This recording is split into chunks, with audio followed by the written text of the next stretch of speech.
السلام عليكم ورحمة الله وبركاته. الحمد لله نحمده ونستعينه ونستغفره وأعوذ بالله من شرور أنفسنا ومن سيئات أعمالنا. من يهده الله فلا مضل له ومن يضلل فلا هادي له. وأشهد أن لا إله إلا الله وحده لا شريك له وأشهد أن محمدا عبده ورسوله أما بعد. பெருமதிப்பிற்கும் கண்ணியத்திற்கும் உரிய எல்லாம் வல்ல அல்லாஹ்வின் நல்லடியார்களே, அல்லாஹ்வின் மாபெரும் அருளால் நம் அனைவரும் இங்கு ஒன்று கூடியிருக்கின்றோம். இங்கு ஒன்று கூடியிருக்கக்கூடிய நம் அனைவரின் மீதும் எல்லாம் அல்ல இறைவனின் சாந்தியும் சமாதானமும் என்றென்றும் நம் மீது நின்று நிலவட்டுமாக என்று கூறி இந்த ஜும்மா உரையை ஆரம்பம் செய்கின்றோம். கண்ணியத்திற்குரிய எல்லாம் அல்ல அல்லாஹ்வின் நல்லடியார்களே, இன்றைய தினத்தில் சுய விருப்பங்கள் மார்க்கமாகுமா என்ற தலைப்பில் சில செய்திகளை நாம் அறிந்து கொள்ள கடமைப்பட்டிருக்கின்றோம். அல்லாஹ் ரபுல் ஆலமீன் திருமறை குர்ஆன் நெடுகிலும் ஏராளமான வசனங்களில் இந்த மார்க்கத்திற்கு உரிமையாளன் யார் என்று சொல்லும் பொழுது இன்னத்தீன இந்தல்லாஹில் இஸ்லாம், அல்லாஹ்விடத்தில் மார்க்கங்கள் பல இருக்கின்றது, அதில் அங்கீகரிக்கப்பட்ட மார்க்கம் எதுவென்று சொன்னால், அல்லாஹ்வால் அங்கீகரிக்கப்படக்கூடிய மார்க்கம் எதுவென்றால் அது தீனுல் இஸ்லாம் தான். அலா லில்லாஹி தீனுல் ஹாலிஸ், இந்த தூய மார்க்கத்திற்கு உரிமையாளன் யார் என்று சொன்னால் அல்லாஹ் ரபுல் ஆலமீன் தான் என்று இன்னும் பல வசனங்களில் இந்த மார்க்கத்திலே அந்த மார்க்கத்திலே அதிகாரம் படைத்தவன் யார் என்று சொன்னால் அதுவும் அல்லாஹ் ரபுல் ஆலமீன் தான் என்று திருமறை குர்ஆன் நெடுகிலும் இந்த கருத்து உட்பட ஏராளமான வசனங்களை சொல்லக்கூடிய செய்திகளை நம்மால் படித்து பார்க்க முடிகின்றது. அப்ப இந்த அடிப்படையில் ஒரு மூமின், ஒரு முஸ்லிம் என்றால் இவனுக்கும் சுய விருப்பத்திற்கும் என்ன சம்பந்தம் இருக்கின்றது? சுயமாக நாம் ஒன்றை சிந்தித்து செயல்படக்கூடாதா என்றால் மார்க்கம் அதை தடை செய்யவில்லை. சிந்தி என்று மார்க்கம் சொல்கின்றது. அதற்குத்தான் பகுத்தறியக்கூடிய ஒரு அறிவை அல்லாஹ் நமக்கு வழங்கியிருக்கின்றான். ஆனால் இந்த சிந்தனை என்பது நாம் எதோடு ஒப்பீடு செய்து பார்க்க கூடாது என்று சொன்னால் அல்லாஹ்வோடு, அல்லாஹ் சொல்லக்கூடிய கட்டளையோடு நாம் அந்த சிந்தனைகளை செலுத்தி விடக்கூடாது. அல்லாஹ் ரபுல் ஆலமீன் ஒரு கட்டளை நமக்கு பிறப்பிக்கின்றான் என்று சொன்னால் உடனடியாக அந்த கட்டளைகளுக்கு கீழ்ப்படிந்து நம்முடைய வாழ்வை அமைத்துக் கொள்ளக்கூடியவர்கள் தான் நாளை மறுமையில வெற்றி பெறக்கூடியவர்கள் என்ற கருத்தில் ஏராளமான வசனங்களை அல்லாஹ் சொல்லி காட்டுகின்றான்.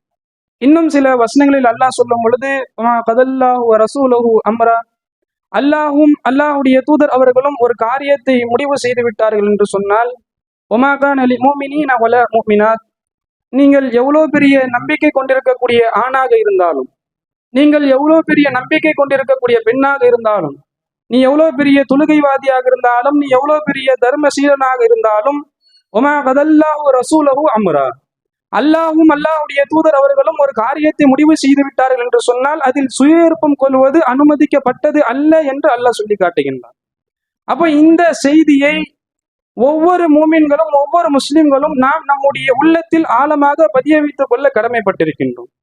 இன்றைக்கு சமூகத்தில் இஸ்லாமிய மார்க்கத்தை பின்பற்றக்கூடிய மக்களுக்கு மத்தியில் நாளை மறுமையினுடைய வாழ்வு இருக்கின்றதா என்று கேட்டால் அனைவரும் சொல்லுவோம். அது தூக்கத்தில் எழுப்பி கேட்டாலும் கூட உங்களுடைய இலக்கு எது என்றால் நாளை மறுமை.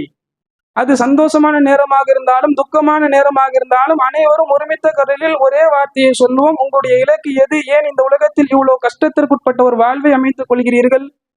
ஏன் ஒரு வட்டத்திற்குள் உங்களுடைய வாழ்வை நீங்கள் தேர்வு செய்து கொள்கிறீர்கள்? ஒரு மனிதன் நினைத்தால் எப்படி வேண்டாலும் வாழலாம் என்று இருக்கும் பொழுது நீங்கள் ஏன் இப்படி உங்களுடைய வாழ்வை அமைத்துக் கொள்கிறீர்கள் என்றால் அனைவரும் சொல்லுவோம் ஒன்றாக சேர்ந்து, நாங்கள் இறைவனை ஏற்றுக்கொண்டிருக்கக்கூடியவர்கள், தூதரை பின்பற்றக்கூடியவர்கள், எங்களுடைய இலக்கு என்பது நாளை மறுமைதான். அதற்காகத்தான் நாங்கள் இவ்வளவு பாடுபடுகின்றோம். நாங்கள் தொழுகின்றோம், அதனுடைய காரணம் நாளை மறுமையில வெற்றி பெற வேண்டும். நாங்கள் நோன்பு நோக்கின்றோம், அதனுடைய காரணம் நாளை மறுமையில வெற்றி பெற வேண்டும். இன்ன பிற அமல்களை நாங்கள் அன்றாடம் செய்து கொண்டிருக்கின்றோம் என்று சொன்னால், சொல்லக்கூடிய ஒரு சிறு தஸ்பீலிருந்து செய்யக்கூடிய பெரும் பரிகாரங்கள் வரைக்கும் அனைத்துமே எதற்காக என்று சொன்னால் நாளை மறுமையிலே அதிக நன்மைகளை பெற்று தரக்கூடிய ஒரு நிலையை நமக்கு ஏற்படுத்த வேண்டும் இந்த உலக வாழ்க்கை. அப்போ நாளை மறுமையில வெற்றி பெற வேண்டும் என்று சொன்னால் நன்மைகள் இருக்க வேண்டும் என்பதை அதிகமானவர்கள் அறிந்து வைத்திருக்கின்றோம். அல்லாஹ் ரபுல் ஆலமீன் திருமறை குர்ஆனில் சொல்லும் பொழுது அல்லதி ஹலக்கல் மௌத வல் ஹயாத லயபுலுவக்கும் ஐயக்கும் அஹ்ஸனு அமலா, இந்த மனிதர்களுக்கு நாம் ஹயாத்தையும் மௌத்தையும் மரணத்தையும் ஜனனத்தையும் இடைப்பட்ட காலகட்டத்தை எதற்காக உருவாக்கி இருக்கின்றோம் என்று சொன்னால் இதற்கு மத்தியில் யார் அஹசனான அமல்கள், நல்ல அமல்களை செய்யக்கூடியவர்கள் என்ற சோதனைக்காகத்தான் இந்த வாழ்வு என்று சொல்லி காட்டுகின்றான். அப்போ இதை நாம் ஆழமாக புரிந்து கொண்டு நாம் நன்மைகளை செய்ய ஆரம்பித்து விட்டோம். ஒவ்வொரு நாளும் நன்மைகளை செய்து கொண்டிருக்கின்றோம். ஆனால் அந்த நன்மைகள் அல்லாஹ்வுடைய தூதர் அவர்கள் சொன்ன அடிப்படையில் தான் இருக்கின்றதா என்பதை பல நேரங்களில் மறந்து இதுவும் நன்மை என்ற ரீதியில் செய்து கொண்டிருக்கின்றோம். அல்லாஹ் திருமறை குர்ஆனில் சொல்லாத பல நன்மைகளை இன்றைக்கு நன்மை என்று சமூகம் செய்து கொண்டிருக்கிறார்கள் என்றால், அல்லாஹ் ரப்பல் ஆலமீன் திருமறை குர்ஆனில் சொல்லி காட்டுகின்றான், இந்த சிந்தனை அற்றவர்களாக நன்மை என்று நீங்களாக ஒன்றை செய்து கொள்கிறீர்களே, அது திருமறை குர்ஆனில் இருக்கின்றதா ஹதீஸ்களில் இருக்கின்றதா என்ற அந்த பகுத்து உணர்ந்து சிந்திக்கக்கூடிய அந்த நிலைமை அற்றவர்களாக நீங்களாக நன்மைகளை செய்து கொண்டே இருக்கிறீர்கள். அல்லாஹ் கேட்கின்றான், அம்லம் சுரகாவு ஷரஊ லஹும் மினத்தீன், இந்த மார்க்கத்திலே இந்த நீங்கள் செய்யக்கூடிய இந்த காரியங்களை எல்லாம் மார்க்கமாக்கும் தெய்வங்கள் உங்களுக்கு இருக்கிறார்களா? நீ பாட்டு 1000 நன்மைகளை செய்து கொண்டே செல்கின்றாயே, அட அந்த நன்மை நான் சொன்னது தானா என்ற சிந்தனை உன்னுடைய உள்ளத்தில் எழாமல் போனதற்கான காரணம் என்ன என்று அல்லாஹ் கேட்கின்றான். தூதரை அல்லாஹ் எதற்கு அனுப்பினான் சிந்தித்து பாருங்கள். அல்லாஹ் ரப்பல் ஆலமீன் அவன் பேசக்கூடிய வார்த்தைகள் எல்லாம் திருமறை குர்ஆனில் நம்மால் பார்க்க முடியும்.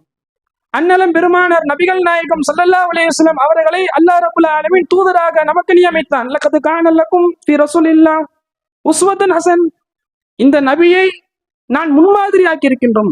எப்படிப்பட்ட முன்மாதிரி? ஹசனான முன்மாதிரி, அழகிய முன்மாதிரி.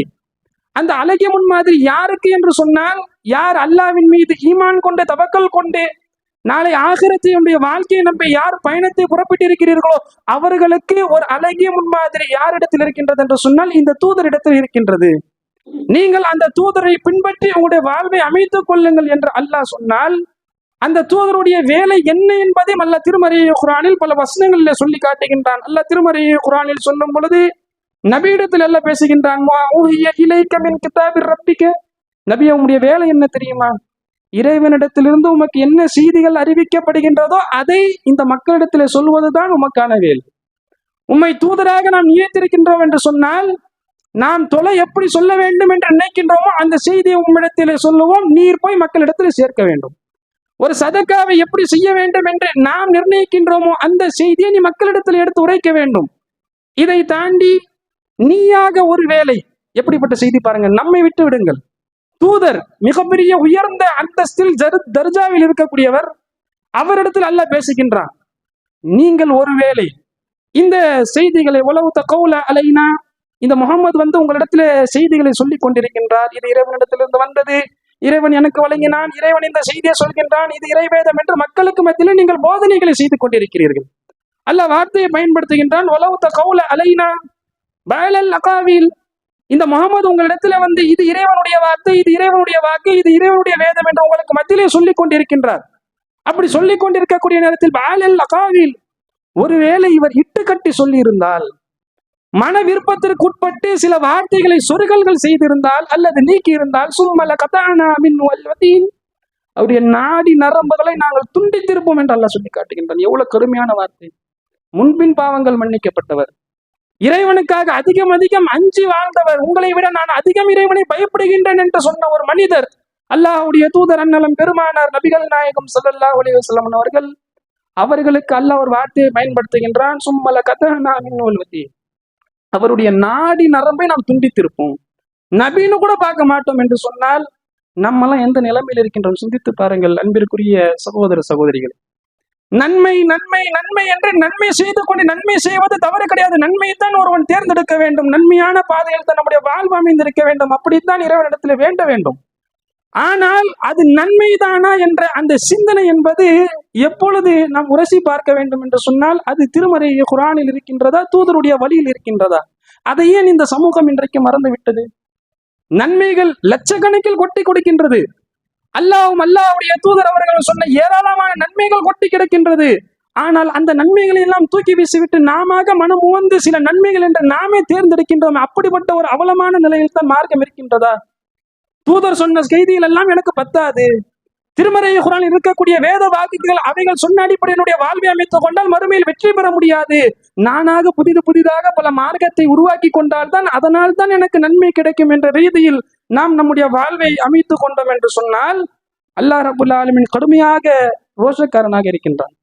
நாளை மறுமை நாளில் அல்லாஹ் ரப்புல் ஆலமீன் நமக்கு இதற்கு கூலி வழங்குவானா என்று ஒவ்வொருவரும் சிந்தித்து பார்க்க கடமைப்பட்டிருக்கின்றோம். ஒவ்வொன்றையும் சிந்தித்து பாருங்க. வெளியிலிருந்து பார்க்கும் பொழுது வேண்டாலும் இவர்கள் எல்லாம் மூமின்கள், இவர்கள் எல்லாம் முஸ்லிம்கள் என்று வெளியில் இருக்கக்கூடியவர்களுக்கு தெரியும், மாற்று மத அன்பர்களுக்கு.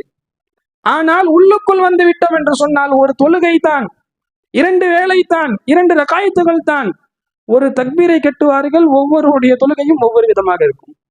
ஒருவர் நெஞ்சில் கை கட்டுவார், ஒருவர் தொப்பிலில் கை கட்டுவார், ஒருவர் வயிற்றில் கை கட்டுவார், ஒருவர் அத்தியாயத்திலே தஷாவிலே அமர்ந்து கொண்டிருக்கும் பொழுது ஒருவர் விரலை நீட்டுவார், ஒருவர் விரலை மடக்குவார், ஒருவர் விரலை அசைத்து கொண்டிருப்பார், ஒருவர் எதுவுமே செய்யாமல் இருப்பார். அல்லாஹ்வுடைய தூதர் அவர்களுடைய தொழுகை எப்படி இருந்தது என்பதை சிந்திக்க மறந்ததுடைய விளைவுதான் சமூகத்தில் இத்தனை ஃபிர்காக்களாக உருவாக்கப்பட்டது. அல்லாஹ்வுடைய தூதர் அவர்கள் சொன்னார்கள், சல்லு கமார் ஆயித்துமூனி உசல்லி, நீங்கள் தொழுவுங்கள். திருமறை குர்ஆனில் பார்க்கலாம், அல்லாஹ் வார்த்தையை பயன்படுத்துவான். எப்படி வார்த்தையை பயன்படுத்துவான்? அகீமுஸ்ஸலா வாத்து ஸகா, நீங்கள் தொழுகையை நிலைநாட்டுங்கள், தர்மத்தை வழங்குங்கள் என்று அல்லாஹ் சொல்லுவான். சதக்காக்களை கொடுங்கள் என்று சொல்லக்கூடிய அல்லாஹ் ரப்பல் ஆலமீன் நீங்கள் இப்படித்தான் தொழ வேண்டும் என்று திருமறை குர்ஆனில் பார்க்க முடியாது. அந்த திருமறை குர்ஆனுக்கு விளக்கமாக அல்லாஹ்வுடைய தூதருடைய வாழ்வை அல்லாஹ் ஏற்படுத்தினான். அப்போ நாம என்ன பார்க்க வேண்டும்? அல்லாஹ்வுடைய தூதர் அல்லாஹ் குர்ஆனில் தொழு என்று சொல்கின்றான். அந்த தொழுகை எப்படி இருக்க வேண்டும் என்று சொல்லக்கூடிய இடத்தில் யார் இருக்கின்றார்? தூதர். அவர் என்ன சொன்னார்? சல்லு கமா ரஅய்துமூனி உஸல்லி, என்னை நீங்கள் எப்படி தொழ கண்டீர்களோ அப்படித்தான் நீங்கள் தொழுவுங்கள் என்றார்கள். ஆனால் இன்றைக்கு பாருங்கள், சமூகத்தில் நான் ஷாஃபியா, நான் ஹனஃபியா, நாங்கள் இந்த காதிரியா என்றெல்லாம் தொழுகையில பல இன்றைக்கு வரைக்கும் திருமறை குர்ஆன் கையில் வந்து விட்டது, தூதருடைய வார்த்தைகள் கையில் திரளுகின்றது. இப்படி இருக்கக்கூடிய நேரத்தில் எடுத்து பார்க்க கூட மனம் இல்லாமல் நாம் நன்மை செய்து கொண்டிருக்கின்றோம் என்றால் இவைகள் எல்லாம் நாளை மறுமை நாளே நமக்கு பயன் தருமா என்பதை ஒவ்வொருவரும் சிந்தித்து பார்க்க கடமைப்பட்டிருக்கின்றோம். மார்க்கத்திலே ஒன்றை அல்லாஹ் ரப்பல் ஆலமீன் அனுமதித்திருக்கக்கூடிய ஒன்றை தடை செய்யக்கூடிய அதிகாரத்தை கூட அல்லாஹ்வுடைய தூதர் அவர்களுக்கு தரவில்லை. ஒரு நேரத்தில் குடும்ப பிரச்சனை அல்லாஹ்வுடைய தூதர் அவர்களுக்கு, அப்பொழுது மனைவிமார்களுக்கு மத்தியில் ஏற்பட்ட ஒரு சின்ன ஒரு மனக்கசப்பு, தூதர் அவர்கள் தேனை தனக்குத்தானே தடை செய்து கொள்கிறார்கள். உடனடியாக அல்லாஹ் வசனத்தை இருக்கணும்னா இல்லையா, யா அய்யுஹன் நபி லிம துஹர்ரிமு மா அஹல்லல்லாஹு லக், நபியை நீ எப்படி தடை செய்ய முடியும்? உனக்கு எப்படி நான் ஹராமாக்கி கொள்ள முடியும்? நான் ஒன்றை ஹலாலாக்கி இருக்கக்கூடிய நேரத்தில் உனக்கு ரசூலுல்லாஹ் என்ன செய்யவில்லை? இதை சாப்பிடுவதால் எனக்கும் என்னுடைய மனைவிமார்களுக்கு மத்தியிலே ஒரு சின்ன ஒரு மனக்கசப்பு ஏற்பட்டு விட்டது, ஆகவே நீங்கள் யாரும் சாப்பிட்டு விடாதீர்கள் என்று கூட ஃபத்வாவை கொடுக்கவில்லை. தூதர் அவர்கள் சொன்னார்கள், எனக்கு நானே தான் ஹராம் செய்ய, எனக்கு வேண்டாம். அதை இந்த நிலையை கூட அல்லாஹ் ரப்பல் ஆலமீன் கடுமையாக விமர்சிக்கின்றான் திருமறை குர்ஆனில். நீ தூதர், நீயாக மனமும் வந்து இது போன்ற மார்க்கம் அனுமதித்திருக்கக்கூடிய விஷயங்களை நீ ஒன்றை தடை செய்து கொள்ள கூடாது என்று அல்லாஹ் கடுமையாக சொல்கின்றான் என்றால் இன்றைக்கு சமூகத்திலே பாருங்கள், உனக்கு அது கூடும், எனக்கு இது கூடாது. சில நாட்கள் தான் ஆகின்றது, பெருநாட்கள், கடந்த பெருநாள் எடுத்து பாருங்கள், ஃபித்ராவினுடைய கணக்கு, ஷாஃபியாக்கள் என்றால் இத்தனை கிலோ, ஹனஃபியாக்கள் என்றால் இத்தனை கிலோ.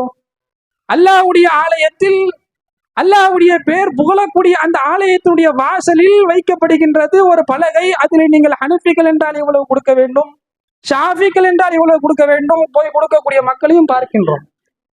தூதர் அவர்கள் எப்படி கொடுத்தார்கள்? எப்படி அல்லாஹ்வுடைய தூதர் அவர்கள் ஜக்காத்தை கொடுக்க சொன்னார்கள்? எப்படி அல்லாஹ்வுடைய தூதர் அவர்கள் ஃபித்ராவை கொடுக்க சொன்னார்கள்? எப்படி அல்லாஹ்வுடைய தூதர் அவர்கள் நமக்கான இபாதத்துகளை கற்றுக் கொடுத்தார்கள் என்ற அந்த பார்வையற்றவர்களாக இன்றைக்கு நம்முடைய வாழ்வை அமைத்துக் கொண்டிருக்கின்றோம் என்றால் இன்னும் எத்தனை நாட்களுக்கு தான் நாம் நம்முடைய முன்னோருடைய வாழ்விலேயே நம்முடைய வாழ்வை கடத்துவோம் என்பதை நமக்கு நாமே இந்த நேரத்திலே சுய பரிசோதனை செய்து பார்க்க கடமைப்பட்டிருக்கின்றோம். அல்லாஹ் ரப்பல் ஆலமீன் திருமறை குர்ஆனில் சொல்லி காட்டுகின்றான், இத்தபியூ, நீங்கள் பின்பற்றுங்கள். இப்படி அல்லாஹ் வார்த்தையை பயன்படுத்துகின்றான், இத்தபியூ மா உன்சில இலைக்கும் மிர் ரப்பிக்கும், உங்கள் இறைவனிடத்திலிருந்து எது உங்களுக்கு அருளப்பட்டதோ அதை நீங்கள் பின்பற்றுங்கள். வலா தத்தபியூ, நீங்கள் பின்பற்றி விடாதீர்கள். இறைவனிடத்திலிருந்து உங்களுக்கு எது அருளப்பட்டதோ அதை நீங்கள் பின்பற்றுங்கள். வலா தத்தபியூ, நீங்கள் பின்பற்றி விடாதீர்கள். மின்தூனி அவுலியா, உலகிலே பிறரை அவுலியாக்களாக பொறுப்பாளிகளாக நியமித்துக் கொண்டு நீங்கள் அவர்களை பின்பற்றாதீர்கள். அது எவ்வளவு பெரிய ஆலிம்சாவாக வேண்டாலும் இருக்கட்டும், அது எவ்வளவு பெரிய அறிவாளியாக வேண்டாலும் இருக்கட்டும், எவ்வளவு பெரிய தலைவராக வேண்டாலும் இருக்கட்டும், மார்க்கம் என்று வரும் பொழுது வலா மின்தூனி இல்லாஹி அவுலியா, உலகிலே பிறரை பொறுப்பாளியாக ஆக்கிக் கொள்ளாதீர்கள். கலீலம்மா ததக்கரூன், உங்களுக்கு கொடுத்திருக்கக்கூடிய அறிவே குறைவுதான். அப்படி இருக்கக்கூடிய நேரத்தில் ஆதம் அலைஹிஸ்ஸலாமுக்கு அல்லாஹ் நிறைய கொடுத்தான் அறிவை, நாம் அறிந்து வைத்திருக்கின்றோம். ஆதமுக்கு அத்தனையும் நாம் கற்றுக் கொடுத்தோம் என்று அல்லாஹ் சொல்லி காட்டுகின்றான். அப்படி கற்றுக் கொடுத்த அல்லாஹ் ரப்பல் ஆலமீன் ஆதம் அலைஹிஸ்ஸலாம் அவர்களாகவே இருந்தாலும் கூட அல்லாஹ் அவர்களுக்கு என்ன கட்டளையிட்டான் சிந்தித்து பாருங்கள். ஒரு கட்டத்தில் அல்லாஹ் ரப்பல் ஆலமீன் ஆதம் அலைஹிஸ்ஸலாம் அவர்களை பூமிக்கு அனுப்பும் பொழுது, உனக்கு இவ்வளவு அறிவை கொடுத்திருக்கின்றேன், நீயாக மார்க்கம் என்று எதை வேண்டாலும் செய்துக்கொள், அதற்கு நாம் உமக்கு சவாபை தருகின்றோம் என்று அல்லாஹ் சொல்லவில்லை.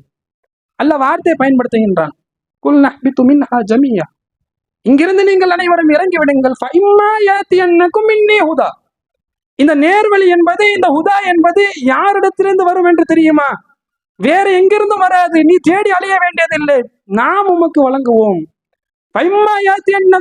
உதா, என்னுடைய வழியைத்தான் நீ பின்பற்ற வேண்டும், வேற எந்த வழியும் நீ பின்பற்றி விடாதே என்று ஆதம் அலைஹிஸ்ஸலாம் அவர்களுக்கு அல்லாஹ் சொன்ன கட்டளையும் அதுதான். ஏராளமான நபிமார்களுக்கு சொன்ன கட்டளையும் அதுதான். அல்லாஹ்வுடைய தூதர், இறுதி தூதராக வந்த ஹாத்தமுன் நபி அல்லாஹ்வுடைய தூதர் ஸல்லல்லாஹு அலைஹி வஸல்லம் அவர்களுக்கு சொன்ன கட்டளையும் அதுதான். இன்னும் இல்லாம வஹ்யுன் யூஹா, இவர் சொல்வது எல்லாம் மார்க்கத்தினுடைய கருத்தை தவிர, அல்லாஹ்வுடைய வேத வாக்கிய தவிர அதில் மாற்று கருத்து இல்லை என்ற அளவிற்கு அல்லாஹ் சர்டிபிகேட்டை கொடுக்கின்றான் என்றால் அந்த தூதரை பின்பற்றுவதற்கு ஏன் சமூகத்தில் இத்தனை தயக்கம்? பேரளவில் நாம் சொல்லிக் கொண்டிருக்கின்றோம், நாங்கள் தூதரை பின்பற்றுகின்றோம். எங்கேயாவது ஒரு இடத்தில் தூதருக்கு ஒரு இலக்கு ஏற்பட்டு விட்டது என்றால் உயிரை கொடுக்க நாங்கள் தயார் என்று மார்த்தட்டி கொள்ளக்கூடிய சமூகத்தில் தான் இப்படிப்பட்ட ஒரு அவலமான ஒரு நிலை இருக்கின்றது என்றால் இந்த நிலையை நாம் மாற்ற வேண்டும்.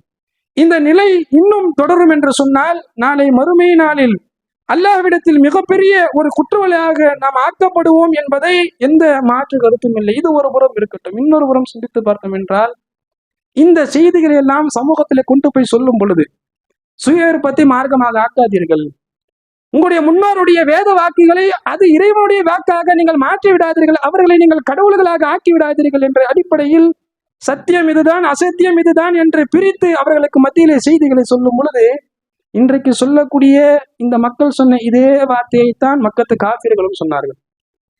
சத்தியத்தை அந்த மக்களுக்கு மத்தியில் எடுத்துரைக்கும் பொழுது அவருடைய உள்ளத்திற்குள்ள ஒரு சின்ன மாற்றம் ஏற்படுகின்றது. ஒருவேளை இது சத்தியமாக இருந்துருவோம், ஒரு அந்த விதமான ஒரு பயம் ஏற்படும் பொழுது அந்த காலகட்டத்தில் சொன்னார்களாம், தூதருடைய அந்த செய்திகள் மக்களுக்கு மத்தியிலே பரவும் பொழுது இந்த முகமது இருக்கின்றாரே ஷஃபா அஹ்லாமனா, நம்முடைய சிந்தனைகளை எல்லாம் இவர் மழுங்கடித்து விட்டார், சிந்திக்க விட மாட்டேங்கிறார், நம்ம பழைய கணக்குல இருக்கிறோம், ஆனால் இன்றைக்கு இவர் புதிய செய்திகளை கொண்டு வந்து சத்தியத்தை கொண்டு வந்து நம்முடைய அசத்தியத்தை இவர் உடைக்கின்றார் சொல்கிறார். ஷஃபா அஹ்லாமனா, நம்முடைய சிந்தனைகளை எல்லாம் இவர் மழுங்கடிக்க செய்து விடுகின்றார். ஆபானா, நம்முடைய முன்னோர்களை எல்லாம் இவர் திட்ட துவங்கி விடுகின்றார். ஆபா தீனனா, நம்முடைய இத்தனை காலமாக செய்து வரக்கூடிய இந்த வழிமுறைகளை எல்லாம் இவர் குறை கூறி கொண்டிருக்கின்றார். நம்முடைய தெய்வங்களை எல்லாம் இவர் ஏச துவங்கி விட்டார் என்று சொல்லிவிட்டு இன்றைக்கு நம்முடைய சமூகம் சத்தியம் என்று தவ்ஹீதினுடைய கொள்கையை சொல்லும் பொழுது சுயற்பத்தை மார்க்கமாக்காதீர்கள் என்று சொல்லும் பொழுது ஒரு வார்த்தை பயன்படுத்துகிறார்கள். அந்த வார்த்தை இவர்களும் பயன்படுத்தினார்கள். அதையும் ஹதீஸ்களிலே பார்க்க முடிகின்றது. ஜமாஅத்தனா, ஒன்னா இருக்கக்கூடிய மக்களை பிரிக்கிறார் இவர். இன்னைக்கு சொல்றாங்களா இல்லையா, சத்தியம் இதுதான் அசத்தியம் இதுதான் என்று மக்களுக்கு மத்தியில சொல்லும் பொழுது இவர்கள் நம்முடைய செய்திகளை விமர்சனம் செய்யக்கூடிய விமர்சனவாதிகள் மட்டுமல்ல, இவர்கள் குழப்பவாதிகள். ஒன்றாக இருக்கக்கூடிய ஜமாத்தார்களை கூட்டத்தார்களை இவர்கள் பிரிக்கிறார்கள் என்ற ரீதியில் இன்றைக்கு மக்களுக்கு மத்தியில பிரச்சாரத்தை விஷமத்தனமான கருத்தை போதிக்கின்றார்கள் என்று சொன்னால் இதே கருத்தை தான் யார் சொன்னார்? ஆரம்ப காலகட்டத்தில் குஃபார்கள் சொன்னார்கள். சொல்லக்கூடிய செய்தி சரியா? அது யார் சொல்வது, எங்கிருந்து வந்தது என்ற அந்த அறிவை மறந்துவிட்டு இத்தனை நாட்களாக ஒன்றாத்தானே செஞ்சுக்கிட்டு இருக்கிறோம். காலமாக தர்காக்களுக்கு போய் கொண்டிருக்கின்றோம், காலமாக தராவியா தொழுகைகளை தொழுது கொண்டிருக்கின்றோம். அல்லாஹ்வுடைய தூதர் நபிகள் நாயகம் ஸல்லல்லாஹு அலைஹி வஸல்லம் அவர்கள் கைஃபகான ஸலாத்தி ரசூலில்லாஹி ஸல்லல்லாஹு அலைஹி வஸல்லம் ஃபீ ரமதான் என்று அந்த குறிப்பிட்ட ரமலானுடைய மாதத்தில் தூதருடைய தொழுகை எப்படி இருக்கும் என்று கேட்கப்படும் பொழுது அதற்கு பதில் அளிக்கப்பட்டது அவருடைய மனைவிமார்களால். அல்லாஹ்வுடைய தூதர்கள் 8 ரக்காயத்துகளை தொழுவார்கள், கூடுதலாக 3 ரக்காயத்துகளை வித்திரை தொடருவார்கள், சில நேரங்களில் வித்திரை குறைப்பார்கள், கூட்டுவார்கள். இவ்வளவுதான் ரமலானிலும் சரி மற்ற ஏனைய மாதங்களிலும் சரி என்ற ஆதாரபூர்வமான ஹதீசுகள் இருக்கும் பொழுது தூதர் அவர்கள் தொழுதாக செய்திகள் இருக்கும்